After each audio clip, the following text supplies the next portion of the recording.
Good afternoon, everyone. Happy Monday. I hope everyone is doing well, having a great Monday, getting things done. Just a sec.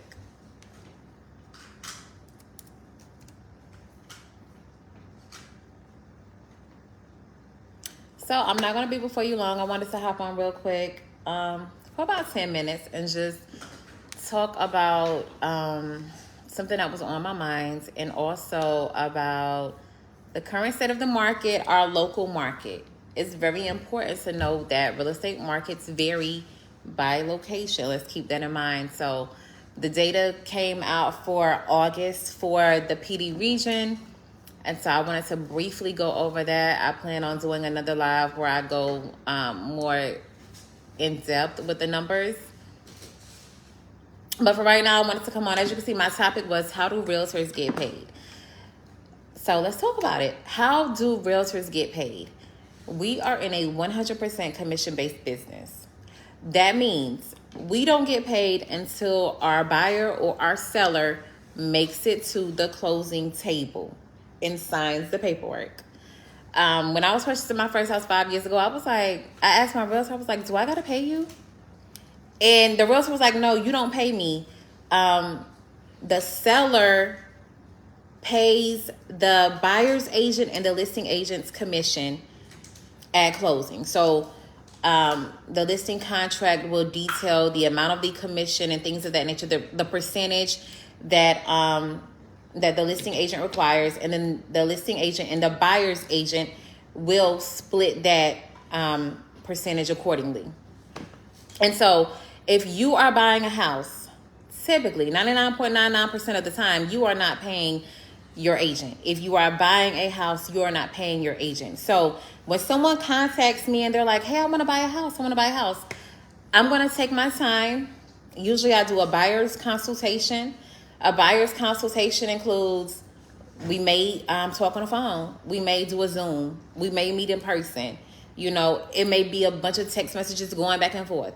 It may be via email. It may be directly in my DMs. There's several ways to talk to clients, But my buyer's consultation involves three important critical questions that I want the answers to as an agent. I want to know, number one, how long have you been employed? I'm not asking if you're employed, because if you're contacting me, unless you're paying with cash, you should be employed. So question number one, how long have you been employed? You answer that question. Typically, I like to hear 2 years. Great. Let's move on to question number two. Question number two, how is your credit? Because a major part of financing, again, I'm not talking to cash buyers. I'm talking to buyers whose purchase is contingent upon financing. A major part of financing is your credit history. Your credit score is important, and also what is actually reporting on your credit report is important as well. So my next question is, how's your credit? Typically, from me just talking to local lenders, most lenders like to see at least a 620 credit score, 620 middle credit score. Now, I've talked about this before, but let me go over it again. You have 3 credit scores: Experian, Equifax, and TransUnion. You have 3 credit scores. All of them are equally important, okay? Credit Karma is only going to show you two scores from, I believe it's TransUnion and Equifax, right? So Credit Karma is not showing you your Experian score. So if you're using Credit Karma and you're looking to buy a house, you're already doing yourself a disservice. You definitely want to use a website that is going to show you all 3 scores and all 3 reports. You want to know what's reporting on each report, because each report can have different information. And I'm not on here to talk about go deep into credit. We'll do that another time. But each of your credit reports may have different information. Like people are not required to report to all 3 bureaus. Like some creditors choose to only report to Experian. Some creditors only choose to report to Equifax. Some creditors only choose to report to TransUnion. So again, that's why it's important to know what's on each report. And so you want to know all 3 scores, right?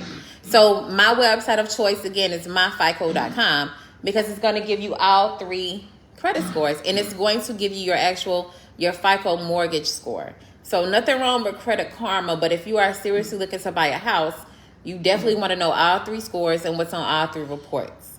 Very, very critical. So that's my second question during my consultation is, how's your credit? Not that I'm trying to get into your business, but I just want to know where you are in the process. Because if you're not there yet, if you don't have that minimum required middle credit score, and let me say this again, when you are applying for a home loan, they're not going to look at the lowest score. They're going to look at all 3 scores. But to determine if you're eligible, lenders are going to take your middle credit score, not an average, not the lowest, not the highest, but your middle credit score. So it's not that I'm trying to get in your business, but I want to know where you are in the process. Do you meet the minimum credit score requirements? I want to know if the minimum middle credit score requirement is 620 and you tell me you have a 605, I'm going to do my very best to give you some type of advice as to how you can get those extra 15 points to get from here to there. And usually it's not hard. It's not hard at all. It could be something as simple as paying off a small collection and getting it deleted from your credit report. Usually it's something as simple as paying down your credit card debt because your debt to income, your credit card utilization is just way too high. It should be under 10%. So that's a tip for you guys. And then my third question during my buyer consultation is this: how much do you have saved? So I'm not going to ask you, do you have any money saved? Because in my mind, if you're attempting to buy a house, the question is not, do you have any money saved? The question is, how much do you have saved? Because as I stated in previous lives, even with the down payment assistance, there are over 2,000 down payment assistance programs in the United States of America. Down payment assistance is not, unknown, unheard of. Down payment assistance is a tool that is being utilized by various borrowers from all backgrounds all over the United States of America. But even with down payment assistance, you are going to have costs, upfront costs, such as when I'm drawing up that contract, I have to put down an earnest money amount. How much money are you willing to put down for your earnest money deposit? Your earnest money deposit is simply a good faith deposit stating that you are serious about buying this home. And that money is held into escrow with your closing attorney until closing. You have to have money. You have to have money for your earnest money deposit. Your home inspection. A home inspection is not required, but it is highly, highly recommended. And as a realtor, I highly recommend all my clients get a home inspection. Get it done. Pest inspection. Sometimes the contract can be contingent on a clear CO 100, meaning the home is free of termites and other wood-destroying insects. So home inspections are typically $350 to $450. Pest inspections are typically $150 to $250. And then your earnest money deposit we're told not to say a typical amount. It's basically the amount that you feel comfortable letting the closing attorney hold in escrow until closing. Okay. So I'm not going to get on here and say that there is a set earnest money deposit, but just know you need one. And if you're buying a house that is, let's say there's a lot of competition for that particular house, increasing your earnest money deposit may increase your chances of actually winning the bidding war if there is one. So those are my 3 questions. How long have you been employed? How's your credit? And then how much money do you have saved? The reason why I ask those questions during my buyer consultation is because it benefits both you, the buyer, and it benefits me, the buyer's agent. Why? Because we don't want to waste each other's time. There's a reason why most realtors say, listen, I want you to get pre-approved before we start looking at houses. It's not that we don't think you won't qualify. It's just that we want you to be prepared because, number one, what if we go looking at houses and then you fall in love with the house, but you got to go get pre-approved, and a buyer comes along who's already pre-approved and gets the house. So you want to be prepared as much as possible. You actually want to talk to a loan officer. A lot of people believe that speaking with a loan officer is intimidating. Yes, that loan officer is going to get all up in your business, but it's a process that must be done if you want to purchase a home. It's very, very important. Your bank statements, your tax returns, your W-2s, your check stubs. Yes, they want all of that information. So this is to save you time and me time, because y'all see the price of gas, right? Okay. So nobody wants to be driving all over town and you haven't even spoken with a loan officer. And this is another thing. So if I take you on and we do the consultation and I'm like, oh, sound like you got good credit. You've been on your job for 10 years and you said that you have $7,000. Okay, next step. Let me get you to one of my preferred lenders if you're not already working with one, right? And now if I get you over to my preferred lender, or you say I'm already I have a loan officer that I would like to use. Please, that loan officer is in the same situation as me. Most loan officers are not getting paid until you get to the closing table and all documents are signed, okay? So most loan officers are also working based on 100% commission. The loan officers that I deal with are going to do their very, very, very best to get you to the closing table. And so if you are a buyer and you need financing, when you get in contact with a loan officer, just do what they tell you to do.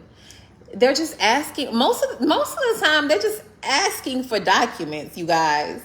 So you should have these documents ready and available. As simple as that. Like, if you're serious about buying a house, in my personal opinion, it should take you 2 weeks to get your W-2 statements together. Like 2020, 2021, get those documents together, save them on your phone, download them to your files, save them on your computer, print them out. If you're dealing with a local lender, take them walk right into the office and say, here's my W-2 statements, here's my tax returns, here's my check stubs, here are my bank statements. It's as simple as that, because we have a goal. The goal of the realtor, if I'm representing you as the buyer, and the goal of that loan officer is to get you in the house that you want, and then also to get you to the closing table, to make home ownership easy, to make this a simple and smooth transition, especially for first-time home buyers who are going from renting to purchasing their first home. They may not, they're like I was talking to someone last week at the housing event in Marion, South Carolina, and it was just like, someone actually told me they was scared, and I can understand that. It could be kind of. I guess you could be kind of nervous when buying a home and going through the whole process and trying to figure out what's gonna happen and all of that.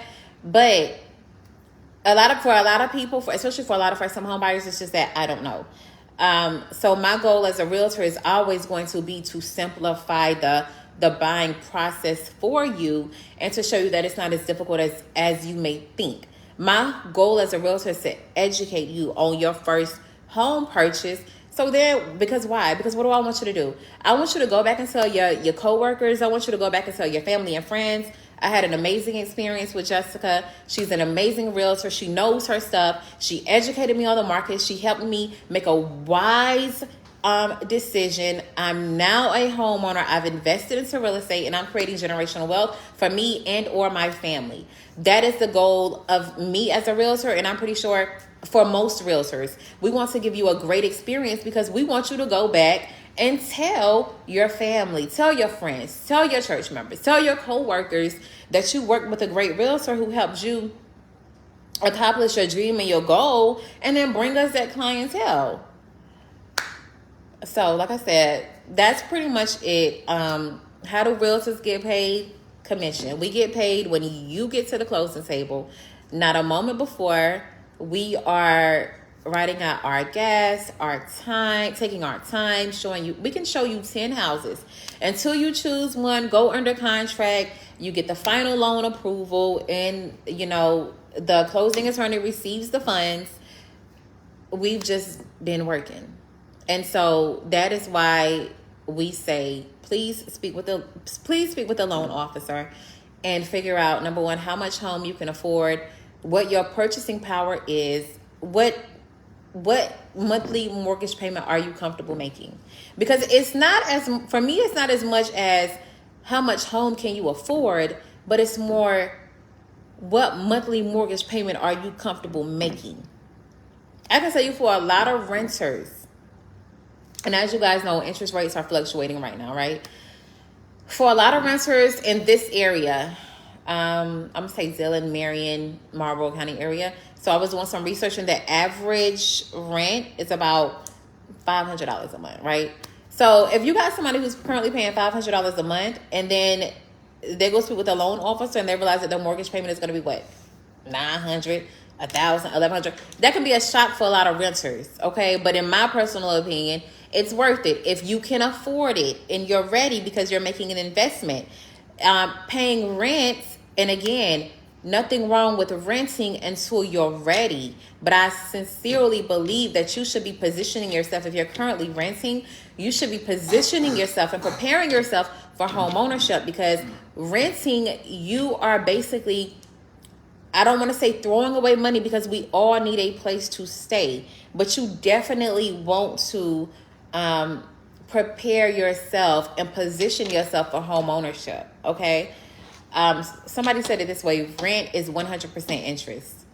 100% interest with no return on your investment, no ROI, okay? While home ownership, typically, historically, there is a return on your investment for home ownership. And so I'm an advocate for home ownership. I'm going to continue to push it. I know there's a lot of talk in the media right now about the real estate market, but believe it or not, shelter is a need, right? People are always going to buy houses. People are always going to sell houses. I don't care what the media is saying. People will always continue to buy and sell and invest in real estate. Why? You have people getting married, they want to buy a house. You have people having children, they need more space, they want to buy a house. You have people divorcing, they're selling their house because they're separating. You have people dying, and now the house has to be sold. You have people relocating, their jobs are relocating. They're going to their kids may be relocated to another school or college or whatever the case may be. People are always going to be buying and selling real estate. So yes, the media is putting all of this different information out there. A lot of them are clickbait articles, but people are always going to buy and sell and invest. And it's just up to you to determine when is the best time for you to buy and or sell real estate. But while I'm sitting here, before I hop off really quick, we just got the numbers in for August for the Pee Dee region. I'm a part of the Pee Dee Realtor Association. So the Pee Dee Realtor Association is made up of 7 counties, right? So because a lot of people don't know that. I'm running down: Chesterfield, Darlington, Dillon, Florence, Marlboro, Marion, and Williamsburg counties make up the Pee Dee region. So when I'm reading data that's based on the Pee Dee region, I'm referring to data combined representing those counties: Chesterfield, Dillon, Darlington, Florence, Marion, Marlboro, and Williamsburg counties make up the data that I'm talking about for the Pee Dee region. So August 2022, basically, homes are still selling. New listings year over year has decreased 15%. For August, we had 311 new listings. Let's see. Days on the market increased 10.4%. The average sale price year over year increased 7.1%. So August 2001, we had an average sale price of $207,564. August 2022, we had an average sale price of $222,201. Percent of list price received, 98.4%. So people are still paying at about list price for a property. Sellers are receiving 98.4% for the price listed for their properties. Inventory of homes for sale increased to 794 for the month of August, which is a 56% jump year over year. And our month's supply of inventory has increased 71.4% year over year, from just 2.1 months supply of inventory in August 2001 to 3.6 months supply of inventory for August 2022. What does that mean? More houses are on the market What does that mean? That buyers now have more homes to choose from. It was a time where really there were no houses on the market. Like, there were no houses on the market, and the houses that were on the market were seeing 20-25 offers, cash buyers, over asking, waiving all contingencies. So a lot of buyers couldn't get in and take advantage. So right now, even with the interest rates where they are, if you can afford to purchase right now, you really should. The supply of inventory has increased. Which means you have more homes on the market, which means that you also have greater, I'm seeing buyers having greater negotiating power. When I was just looking at our MLS, seeing the homes that recently sold, I'm seeing sellers are paying closing costs again. So things are definitely, the market is cooling, not falling. The market is cooling off for now. A lot of people are saying they're sitting on the sidelines, they're waiting on interest rates to fall, they're waiting on some sort of crash per se. The data does not support a market crash. I will continue to review the numbers, review the data for our local market. Yes, the national market is important. Yes, I want to know what's going on nationally, but the California market is totally different from this PD market. You understand? Like, the Atlanta market is totally different from this PD market. I'm keeping an eye on how long homes are sitting on the market. I'm keeping an eye on the average sales price. I'm keeping an eye on the month's supply of inventory. I'm keeping an eye on all of that as a whole for the Pee Dee region, just so that I know and I'm able to better inform my clients, both buyers and sellers, on what's best for them. Okay, so like the average sale price, this is a perfect example. I heard someone say the average sale price in Atlanta, Georgia was like what? For like 490, 500,000. Again, I'm not sitting in the Atlanta market because I'm not a realtor there, but I was just listening to someone. If their average price is 490, 500,000, and our average price is 222,000, we can't compare. It's like comparing apples to oranges. Why? We cannot compare. So stay in tune with your local market to know what's going on in the counties that you wish to purchase in, and focus on that. Continue to do your research, continue to do your own due diligence. Garage is your licensed realtor. I just wanted to hop on for a quick Monday chat and talk about how do realtors get paid. We don't want to waste each other's time. It's very important that you get pre-approved. If you don't have a specific lender that you're working with, reach out to me. I do have several lenders that I can refer you to who I know that will take great, excellent care of you. There are still, we're about to go into the fourth quarter of the year, right? September's almost over, you guys. We are about to enter the fourth quarter of 2022, and I'm still like trying to wrap my head around. Like, I cannot believe the year has gone by this fast. So with that being said, if you want to purchase a home, you still have an opportunity. You still can definitely do that. Do what's best for you. Do what's best for your situation. And reach out to me if you have any questions. Whether it's just, hey, Jessica, can you take a look at my credit report? I seem to be stagnant when it comes to increasing my credit scores. I really don't know what to do. I would love to take a look at your credit reports. I would love to give you some tips and advice. Am I going to repair your credit for you? No, I'm not. But I would love to give you some tips and advice on what you can do to increase your scores if your goal is home ownership. I would love to do that for you to help you, get to the next step and hopefully help you purchase your home. Keep in mind there are several loan programs out there. You have FHA, you have USDA. FHA 3.5% down, USDA no money down, VA no money down, conventional as little as 3% down. You have several loan programs out there to fit your needs. You have down payment assistance out there. SC Housing is offering $8,000 in down payment assistance to first-time home buyers.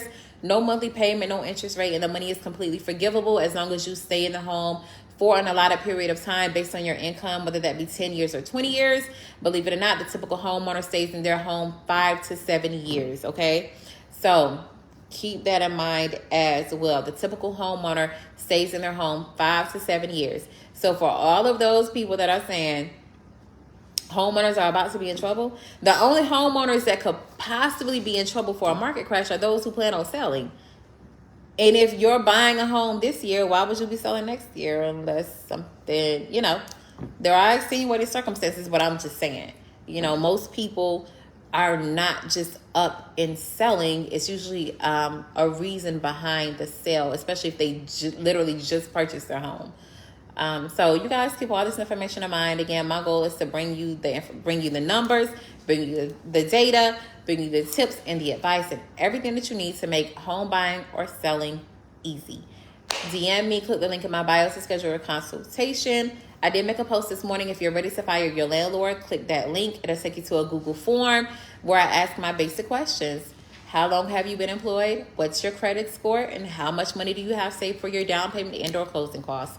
And we can go from there. I would love to assist you. You guys have a wonderful Monday.